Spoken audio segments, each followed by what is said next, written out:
What makes a great story? First of all, stories are personal. When you tell someone about an encounter or your experience in a certain incident, it's almost like you're opening the window and allow your audience to take a glimpse into that fraction of your life.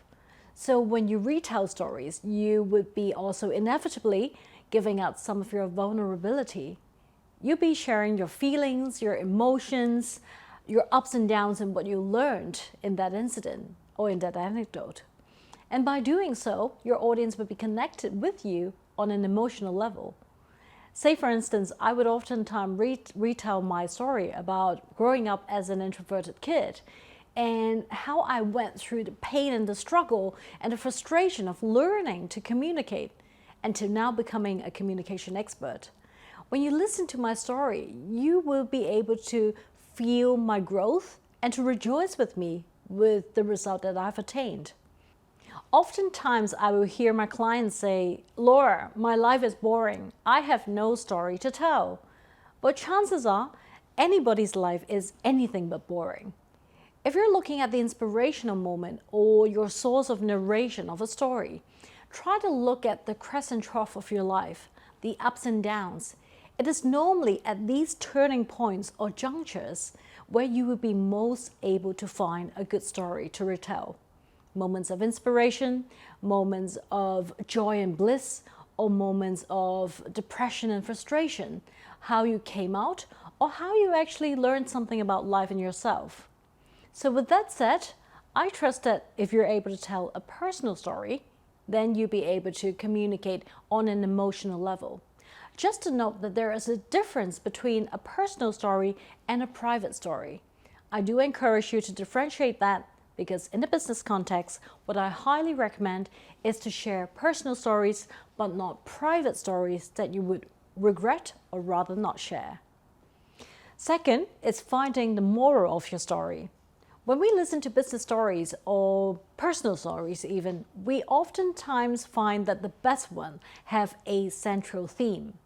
Say, for instance, if you're telling a story about change, you would center everything around that change and to make the T-1 versus the T+1 contrasting even more in order for the audience to feel the change happening.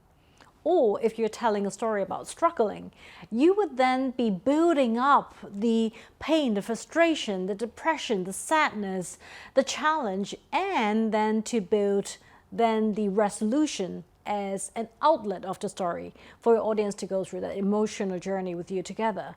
So what is the theme of the narrative that you're trying to deliver needs to be decided before you actually build the different segments of your story.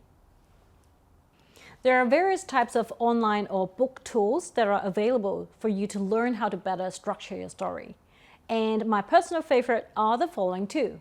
The first is Building a Story Brand by Donald Miller, where he outlines the steps of structuring your brand story from what solution you're trying to offer to a problem to the resolution that's unique. So if you read the book, you'll be able to follow step by step of how to develop a story about your brand. My second favorite is by Manfred Kat-De-Vries, a very famous organizational psychologist and in psychodynamics.